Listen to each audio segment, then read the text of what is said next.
She asked questions that broke through his walls, but he never expected her walls to be higher than his. Sometimes the bravest thing two broken people can do is choose each other anyway. The bookstore cafe was packed that evening. Every table seemed occupied, and the smell of coffee mixed with old paper filled the air. It was one of those autumn nights when the weather couldn't decide what it wanted to be. Rain would start, then stop, then start again. Daniel sat in the corner, hunched over his sketchbook.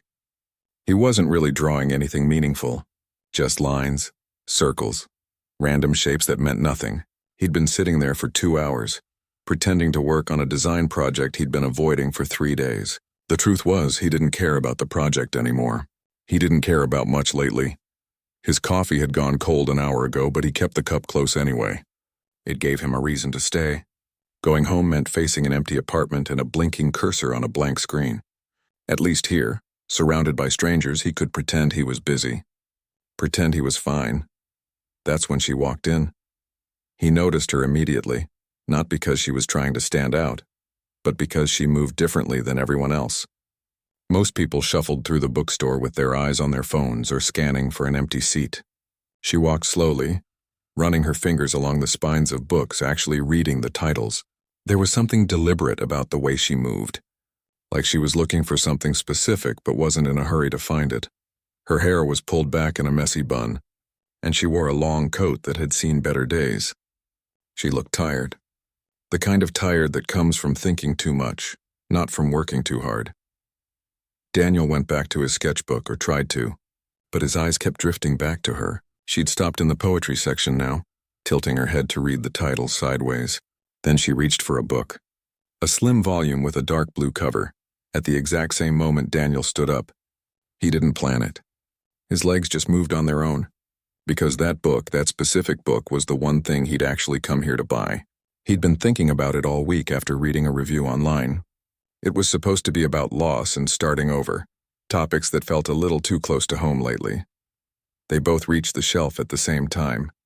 Both extended their hands toward the same book, and when their fingers touched the spine simultaneously, they froze. "Oh," she said, pulling her hand back. "Sorry." "No, it's okay," Daniel said quickly, also stepping back. "You saw it first," she looked at him then. Really looked at him. Not the quick glance people give strangers before looking away. She held his gaze, and there was something in her eyes that made him feel exposed, like she could see through all the pretending he'd been doing for months. "You look like you need this more than I do," she said softly. It was such a strange thing to say to a complete stranger. Most people would have laughed it off, grabbed the book and walked away. But she didn't move. She just stood there waiting for him to respond. "I could say the same about you," Daniel heard himself say. A small smile appeared on her face. Not a polite smile. A real one. "Maybe we both need it. There's only one copy." "Then maybe," she said, tilting her head slightly, "we should figure out who needs it more." And just like that, they were talking. Not about the book at first, but about why they were both in a bookstore cafe on a Tuesday night instead of home, about why this particular book had caught both their attention, about poetry in general. Her name was Lisa. She was a counselor at a community center across town. She'd just finished a really difficult session with a client, the kind that left her feeling drained and questioning everything. She came to the bookstore because it was the only place she could think clearly. Daniel told her he was a designer, freelance, which was a nice way of saying he worked alone in his apartment and hadn't spoken to another human being in person for 4 days. He told her about the project he'd been avoiding, about how everything he created lately felt empty and meaningless. "Why does it feel meaningless?" Lisa asked, and the way she asked wasn't nosy. It was gentle, curious. "I don't know," Daniel admitted.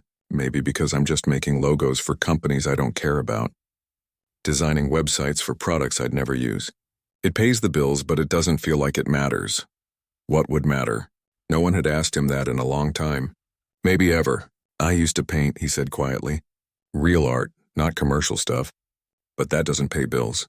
So I stopped." Lisa nodded slowly. "I get that. I wanted to be a writer once. But life had other plans." They kept talking. One conversation led to another. Minutes turned into an hour. Then 2, then 3. The cafe staff started cleaning up around them, stacking chairs and wiping down tables. Neither of them noticed. Lisa asked questions most people didn't ask. Not what do you do for a living, but what makes you feel alive. Not where are you from, but what are you running from. And somehow Daniel found himself answering honestly. He told her about his divorce 2 years ago, about how his ex-wife had said he was emotionally unavailable, about his dad, who he hadn't spoken to in 5 years after a fight he couldn't even remember the details of anymore. With every answer, he expected Lisa to make an excuse and leave. That's what people did when conversations got too real. But she didn't. She leaned in closer, asked follow-up questions, shared her own stories in return. Well, some of them, Daniel realized as they talked, that Lisa was good at getting him to open up without revealing much about herself. She'd mentioned something small like moving to the city 2 years ago, but when he asked why, she'd redirect the conversation. She'd talk about her work helping people process difficult experiences, but she never said what difficult experiences she'd had. Finally, Daniel called her out on it. You know a lot about me now, but I don't really know much about you. Lisa's smile faded slightly. I'm not that interesting. I don't believe that. She looked down at her hands. I'm better at listening than talking about myself. Why? Because, she said carefully, talking about myself means thinking about things I'd rather not think about. Daniel nodded. He understood that completely. Fair enough. But you made me talk about my stuff. Seems only fair you share something. Lisa was quiet for a long moment. Then she said, I moved here to start over. Left everything behind. It was the right choice, but it was also the hardest thing I've ever done. Why did you have to start over? She met his eyes again, and this time there was something raw in her expression. Because I was in a situation that was slowly killing who I was. And I didn't realize it until I was almost gone completely. Words hung in the air between them, heavy, honest, the kind of truth that changes the temperature of a conversation. I'm glad you got out, Daniel said quietly. Me too, Lisa whispered. Most days. The cafe staff started turning off lights. They both looked around, suddenly realizing how late it had gotten. The store was closing. They'd been talking for over 3 hours. As they walked out together, the rain had started again. They stood under the awning outside, neither quite ready to leave yet. This was unexpected, Lisa said, pulling her coat tighter. Good unexpected or bad unexpected? She smiled.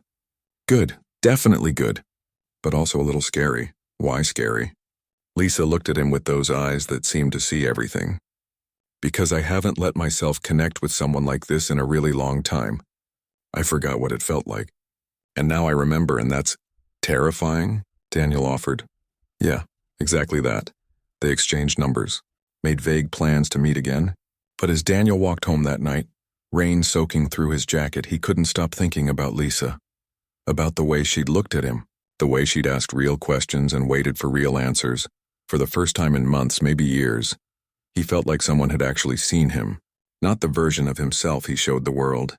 Not the freelance designer who had it all together. But the real him. The one who felt lost and hollow, and wasn't sure how to find his way back. And the scariest part was that he'd seen her too.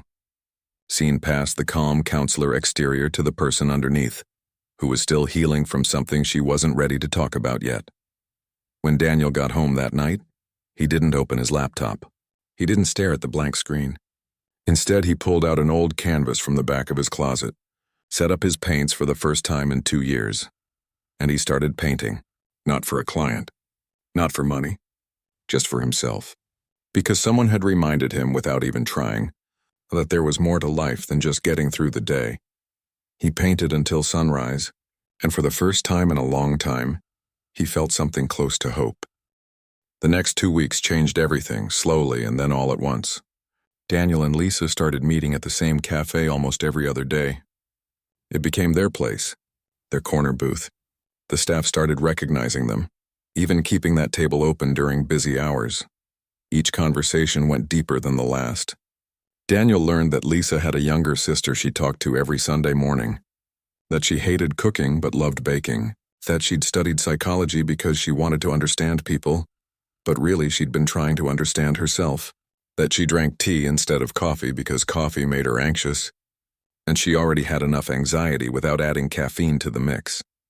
Lisa learned that Daniel had wanted to be an artist since he was 7 years old, that his mother had died when he was 16, and he'd never really processed it. That his marriage had fallen apart because he'd shut down emotionally after his dad told him that art was a waste of time, and he needed to grow up and get a real job. That he still loved his ex-wife in some way, but not in the way she deserved. That he felt guilty about that every single day. They talked about everything except the one thing that was becoming obvious to both of them. Whatever was happening between them wasn't just friendship anymore. It was Lisa's way of being present that drew Daniel in. She didn't just listen, she absorbed. When he talked, she'd lean forward, her eyes never leaving his face. She'd remember tiny details from previous conversations and bring them up days later. How did that project turn out? Or did you call your dad? Small things that showed she was actually paying attention, actually cared.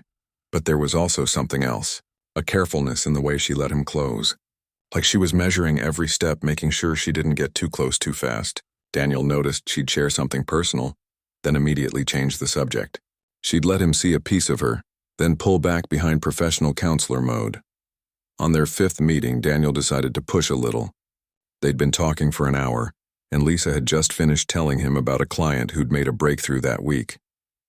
Her face had lit up while telling the story, and Daniel could see how much she genuinely cared about her work. "Can I ask you something?" Daniel said when she finished. "Sure. Why do you do that?" Lisa blinked. "Do what?" "You ask me all these deep questions. You want to know everything about my life, my past, my feelings. But every time I ask about you, you give me surface-level stuff. Facts. Stories about other people, but nothing real about you." Lisa's expression shifted. Her walls went up so fast Daniel could almost see them. "I share things." "You share around things," Daniel said gently. "And that's okay. I'm not trying to force anything, but I want to know you. The real you, not just the counselor version you show the world." For a moment, he thought she'd make an excuse and leave. Her hand moved toward her phone and her eyes darted to the exit. But then she stopped, took a deep breath, and made a choice. "You're right," she said quietly. "I do that. It's a defense mechanism, occupational hazard. Why do you need to defend against me?" Lisa looked down at her tea. "Because the last time I let someone really know me, they used everything I told them against me. Every insecurity, every fear, every vulnerable thing I shared became a weapon." Daniel felt his chest tighten. "Your ex?" "Yeah." Lisa's voice was barely above a whisper. "His name was Richard. We were together for 4 years. I thought I was going to marry him, and for the first year it was perfect. He was charming, attentive, caring. Everyone loved him." She paused, and Daniel waited. He didn't push, just let the silence sit between them.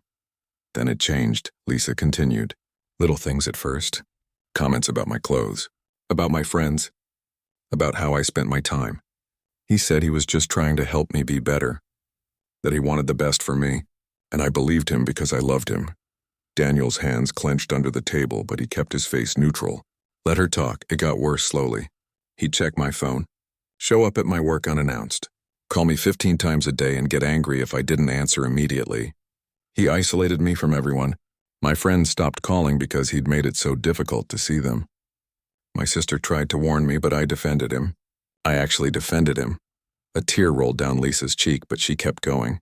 The worst part wasn't even the big stuff. It was the small daily erosions of who I was. He'd criticize everything I did. The way I laughed was too loud. My opinions were naive. My work wasn't as important as his. Eventually, I started believing him. I stopped trusting my own thoughts. I became this smaller, quieter version of myself. And I didn't even realize it was happening until I almost disappeared completely. "What made you leave?" Daniel asked softly. Lisa wiped her eyes. "One night we had a fight. I can't even remember what it was about. Something stupid. He got so angry that he threw his phone across the room.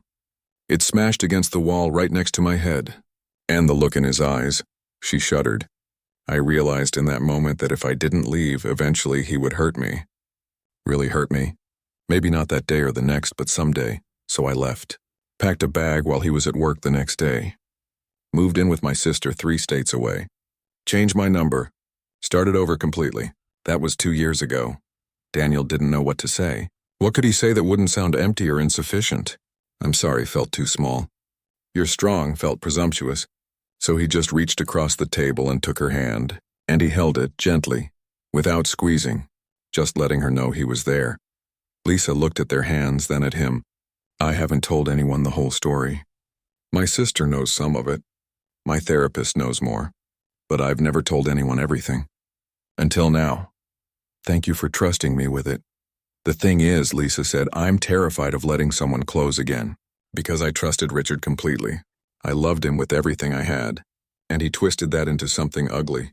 So when I meet someone new, someone kind, my brain screams at me that it's a trap. That kindness is just the beginning. That eventually the real person will show up. Is that what you think about me? Daniel asked. Lisa met his eyes. No, and that's what scares me most. My instincts are telling me you're different. That this is different. But I don't trust my instincts anymore.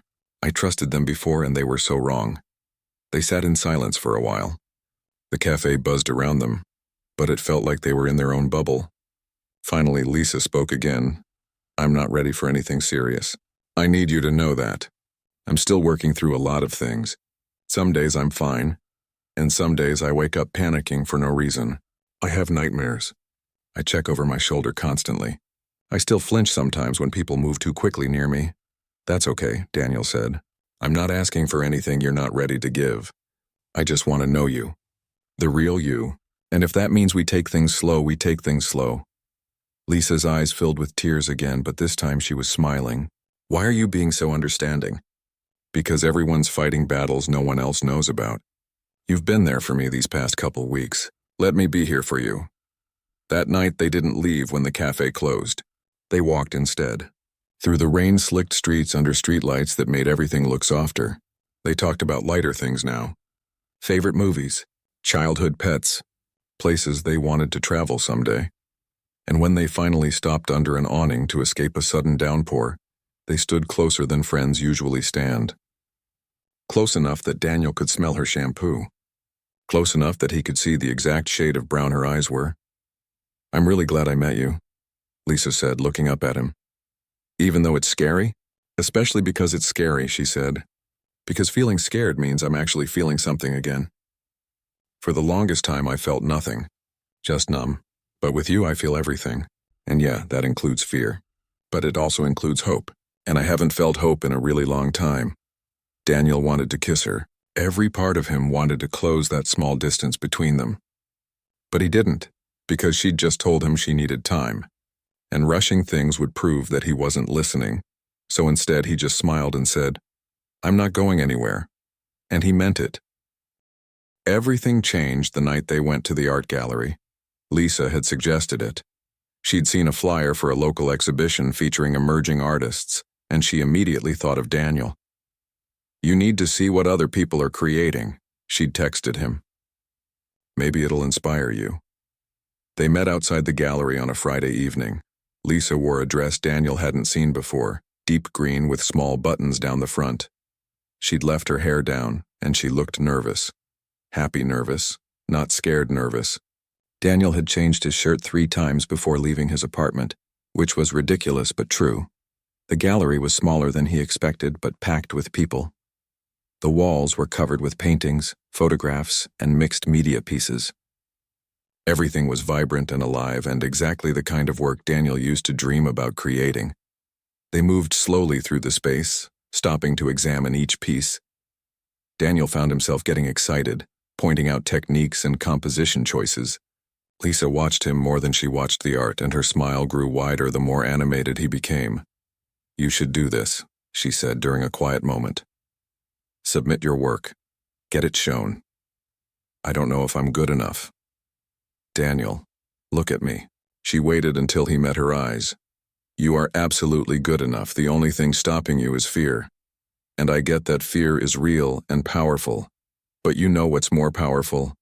Actually trying. He was about to respond when he saw Lisa's entire body go rigid. The color drained from her face. Her eyes locked on something across the room, and her breathing became quick and shallow. Daniel followed her gaze and saw a man walking toward them. Tall, well-dressed, with styled hair and an easy smile. He looked like someone who belonged in a gallery, someone comfortable in any social situation. But Lisa looked like she'd seen a ghost. Lisa, the man said warmly as he approached. Wow, I can't believe it's you. Lisa couldn't speak. Her mouth opened, but no sound came out. Daniel stepped slightly closer to her. "Hi, I'm Daniel." The man glanced at him briefly, then back to Lisa. "I'm Richard, Lisa's." He paused. "Well, we used to be together. It's been, 2 years now?" So this was him, the ex, the one who'd made Lisa question everything about herself. Daniel felt a surge of protectiveness but kept his expression neutral. "Yeah," Lisa managed to say. Her voice sounded small, nothing like the confident woman Daniel had gotten to know. "About that. You look great," Richard said, his eyes traveling over her in a way that made Daniel's skin crawl. "That dress is lovely, much better than the things you used to wear." Even his compliments felt like criticisms. "What are you doing here?" Lisa asked. "I live here now. Got transferred for work about 6 months ago. Small world, right?" Richard's smile didn't reach his eyes. "Are you two together?" "We're friends," Daniel said before Lisa could answer. "Friends." Richard's tone made it clear what he thought about that. "Well, it's good you have friends, Lisa. You always were too isolated. I worried about you after you left so abruptly." Left abruptly. Like she hadn't had a reason, like she'd just decided one day to disappear for fun. "I should go," Lisa said suddenly. She turned to Daniel. "I'm sorry. I need to leave." "Okay," Daniel said immediately. "Let's go." "No, you stay. Enjoy the exhibition, I need air."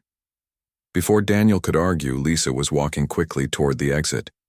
Richard watched her go with an expression that was hard to read. Satisfaction? Concern? Some twisted combination of both? "She always was emotional," Richard said to Daniel, shaking his head like a disappointed parent. "Sensitive. It made things difficult sometimes." Daniel wanted to punch him, wanted to tell him exactly what he thought. But that wouldn't help Lisa. So instead he said, "I should check on her," and followed Lisa out. He found her 2 blocks away, sitting on a bench crying so hard her whole body shook. When she saw him, she tried to pull herself together, but it was too late. The walls had crumbled. Daniel sat beside her and didn't say anything. Just handed her his jacket to wipe her eyes with since she didn't have tissues. "I'm sorry," Lisa gasped between sobs. "I'm so sorry I ruined your night. I'm such a mess." "You didn't ruin anything, and you're not a mess." "I am, though. Did you see me? I couldn't even speak. I just froze. Turned back into that person I was with him. Small, scared, pathetic." "Hey," Daniel's voice was firm. "You are not pathetic. You had a trauma response to seeing someone who hurt you. That's not weakness. That's your nervous system protecting you." "I thought I was over it," Lisa said, fresh tears streaming down her face. "I've been in therapy for 2 years. I've done the work. I moved on, and then I see him, and in 5 seconds I'm right back there. Like no time has passed at all." Healing isn't linear. Everyone says that. But what does it even mean? When do I get to just be normal? When do I get to see him and feel nothing? Daniel didn't have an answer for that. He just sat with her while she cried, occasionally rubbing her back in slow circles. People walked past them, some staring, most politely ignoring the crying woman on the bench. Daniel didn't care.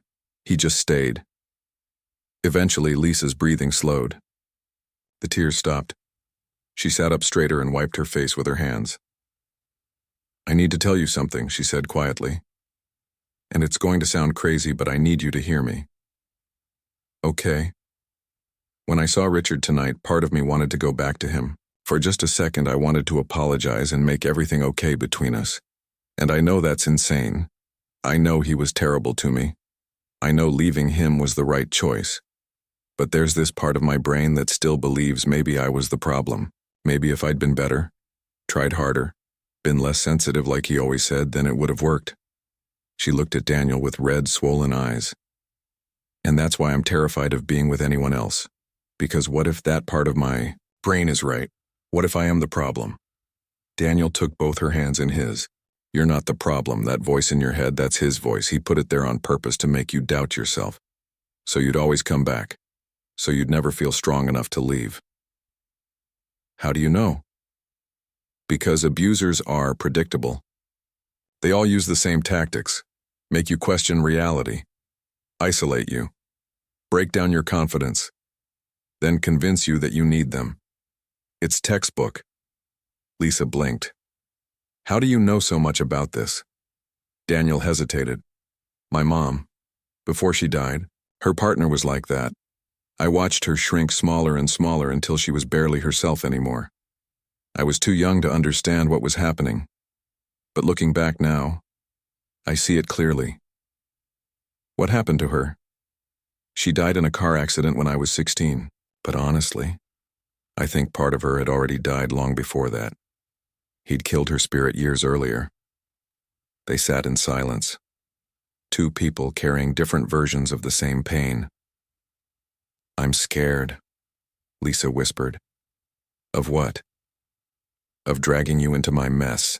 You're kind and patient and understanding, and I'm broken. What if I'm too broken? What if I hurt you because I can't get past my own issues? Everyone's a little broken, Daniel said, and you're not dragging me anywhere. I'm choosing to be here, but I need you to be honest with me about something. What? Do you want this? Us? Whatever this is becoming? He gestured between them. Because if you're not ready, that's completely okay. But I need to know where I stand. Lisa was quiet for a long time, long enough that Daniel started preparing himself for rejection, for her to say this was all too much, that she needed space, that being friends was all she could handle. But then she said, I want this. I want you. I'm just terrified I'm making another mistake, that my judgment is still broken. What does your gut tell you? My gut tells me you're different, that this is different, but my gut also told me Richard was a good guy at the beginning. So what do we do? Lisa looked at him, really looked at him for a long moment. Then she said something that surprised both of them. We try anyway, because fear doesn't get to make all my decisions anymore, and maybe trusting someone again will be a mistake. But playing it safe, staying alone, being too scared to ever open up, that's definitely a mistake. At least this way, there's a chance something good could happen. Daniel felt something shift in his chest. Relief, hope, terror, all mixed together. We'll take it slow, he said. Yeah, slow. And you'll tell me if it gets too overwhelming. I will, Lisa promised. They sat on that bench for another hour, talking through what trying would actually look like. Boundaries, communication, honesty about when things felt too much. It wasn't romantic in the traditional sense. It was practical and careful and a little bit messy. But it was real. And for two people who'd spent so long hiding from real things, that felt like everything. The 2 weeks after seeing Richard were rough. Lisa had nightmares. She'd wake up at 3 a.m, heart pounding, convinced someone was in her apartment. She started canceling plans at the last minute, sending Daniel quick texts. I'm sorry. I can't today. Too much in my head. Daniel gave her space but also made sure she knew he wasn't going anywhere. He'd send simple messages. Thinking of you. No need to respond. Or this song reminded me of you, with a link to something soft and hopeful. He never demanded anything. Never guilt-tripped her for needing distance. Just remained steadily present in the background. On the 8th day of minimal contact, Lisa called him. Not texted, actually called. Daniel almost dropped his phone in surprise. Hey, she said when he answered. Her voice sounded tired but clearer than it had been. Hey yourself, can we meet? At the cafe? When? Now? I'll be there in 20 minutes. Lisa was already sitting in their booth when Daniel arrived. She had 2 cups of tea waiting. Her eyes were still shadowed, but there was something different about her posture. Straighter, more determined. Thank you for giving me space, she said as soon as he sat down. Of course. Most people wouldn't have. They would have pushed. Demanded explanations. Made it about them. I'm not most people. I know. That's why I need to apologize. Daniel shook his head. You don't need to. Yes, I do. Lisa interrupted gently but firmly. I pulled away without really explaining why. And that wasn't fair. You've been nothing but patient and understanding, and I repaid that by shutting you out. You were dealing with trauma getting triggered. That's not something to apologize for. Maybe not, but I can apologize for not communicating better. She wrapped her hands around her teacup. After I saw Richard, I went into full retreat mode. It's what I do. Something scary happens and I withdraw into myself. Build walls. Convince myself I'm safer alone. And now? Now I'm trying something different. I'm choosing to talk about it instead of hiding from it. She took a breath.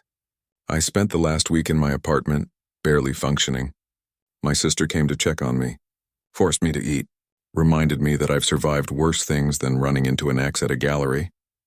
Your sister sounds amazing. She is. She's the one who talked me through leaving Richard the first time. She's also the one who told me I was being an idiot if I pushed you away without at least being honest about why. Daniel smiled. I like her already. The thing is, Lisa continued, I realized something this week. I've been so focused on not repeating past mistakes that I was about to make a new one. Pushing away someone good because I'm scared he might turn out to be bad. That's not healing. That's just hiding. So what are you saying? I'm saying I want to try. Really try. Not just say we'll take things slow and then panic and run away at the first sign of difficulty. I want to actually work through the hard parts. Okay. But I need some things from you. Lisa's voice got quieter. I need you to be patient when I have bad days. When I suddenly get scared for no logical reason. When seeing a particular type of car or hearing a certain phrase makes me shut down for no reason you can understand. I can do that. I need you to let me be independent. If I want to go out with friends or spend a weekend alone, I need you to be okay with that. I need to know that wanting space doesn't mean I'm pulling away or that you'll be upset with me. That's reasonable. And I need you to tell me if I'm doing something that bothers you. If I'm being too much or not enough or anything in between. I need honest communication, because I can't read minds and I can't fix problems I don't know exist. Daniel nodded. I need some things too. Okay. I need you to trust that when I say something, I mean it. I'm not playing games. I'm not secretly testing you. If I'm upset, I'll tell you. If I need something, I'll ask. But you have to believe my words instead of searching for hidden meanings. That's fair. And I need you to be gentle with me about my stuff too, because I'm not perfect. I have my own issues. I shut down emotionally sometimes. I avoid difficult conversations. I throw myself into work when I'm anxious. So if you see me doing those things, call me out. But do it kindly. Deal. They shook hands across the table, which felt both too formal and exactly right. A conscious agreement between two imperfect people to try to build something together despite their broken parts. Over the next few weeks, they fell into a new rhythm. They still met at the cafe, but they also started doing other things. Lisa came to Daniel's studio and watched him paint. She'd sit quietly in the corner with a book, occasionally looking up to observe his process. Her presence was calming. He painted better when she was there. Daniel went with Lisa to a group therapy session she facilitated. He sat in the back just observing. Watching her work was incredible. She had this way of making people feel heard without judgment, of asking the exact right question to help someone realize their own truth. Afterward, he told her she was gifted at what she did. She cried a little and said no one had ever told her that before. They introduced each other to their people. Lisa's sister Claire was protective but warmed up quickly when she saw how Daniel treated Lisa. Careful, respectful, present but not pushy. Daniel's best friend Jake was just relieved Daniel was getting out of his apartment and actually living again instead of hiding. But it wasn't all smooth. They had their first real fight about a month after the gallery incident. Daniel had been stressed about a project and snapped at Lisa over something trivial. She shut down immediately, went quiet. Instead of talking it through, she said she needed to leave and walked out of his studio. Daniel's instinct was to give her space like before. But then he remembered their agreement. Honest communication. So he texted her, I shouldn't have snapped at you. That wasn't okay. Can we talk about it? Lisa didn't respond for an hour. When she finally did, she just sent her address and come over. When Daniel arrived, Lisa was sitting on her couch looking small. I almost didn't text you back, she admitted. Why? Because when you got angry, even though it was about something else and not really at me, my brain went straight to Richard. It told me this was the beginning. That next time you'd be angrier. That it would escalate. But you know that's not true, right? You know I'm not him? Rationally, yes. But emotions aren't rational. Lisa looked up at him,